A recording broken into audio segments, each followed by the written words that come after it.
I just went on a date with a guy who tried to rob me. 2 years ago, I returned home from my father's funeral.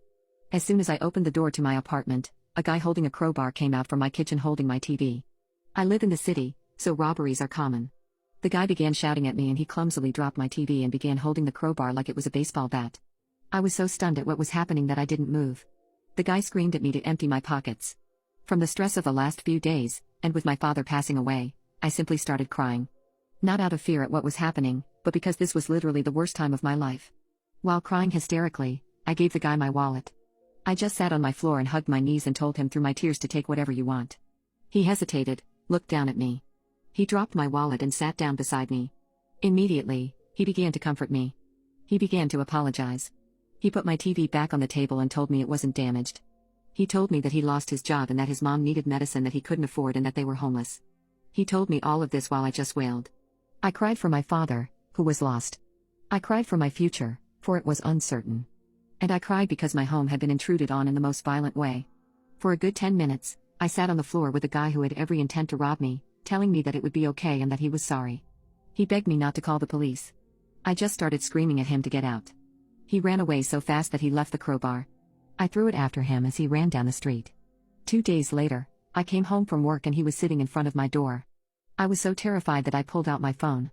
But he had this look on his face of I'm not sure how to describe it: remorse, regret. He told me that he told his mom what he did, and his mom made me some soup. He handed me this tiny bowl wrapped in tinfoil. Again, I wasn't overwhelmed and angry that I slapped the bowl out of his hands and it shattered on the floor. I told him to leave or I was calling the police. He left. I remember he looked upset. I left the soup and shattered the bowl outside my door, almost as a warning for him to not come back. About 3 months after that, I got a note in my mail slot from the guy. He told me his mother had passed away and that he was no longer homeless and that he had a job. He wanted to repay me for breaking into my apartment. He wrote down his address and told me that I was welcome to break into his place if I wanted. But he didn't have much stuff. This all overwhelmed me. I threw away the letter, but I remembered his address. I remember walking by there one day out of curiosity. It was a ratty apartment building across the city. He was walking up to his room and he saw me. He waved. I turned away and left.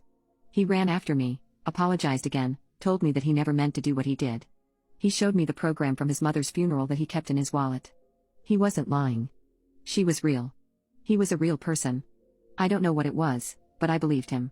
We slowly began to grow together as people. I can't describe it. After a year of maintaining communication and learning about who he was, he enrolled in a local community college and began taking courses to earn credits. Before applying to university, I helped him study for his history class a lot. He's great at math and science, though I never invited him over to my apartment.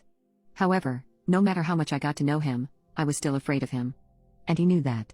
He knew that I couldn't trust him. But tonight we went out for coffee because he said he had an exam in his world history class. When I got there, he said he forgot his book. We just talked for a bit, we laughed and then he told me he wanted to cook for me. On a whim, I decided to invite him to my apartment. After picking up some things from the grocery store, he came over. I was so nervous that I was shaking. He noticed. He squeezed my hand and then he made dinner. It was amazing. We talked, we laughed. We sat on the floor and watched a movie on the TV he tried to steal. We made jokes about it. And then he told me that he missed his mom. I gave him a hug, then he left. I don't know what I feel but do know that I can't give up on people anymore. Some people just have the bad end of the stick of life. Maybe things have a way of working themselves out.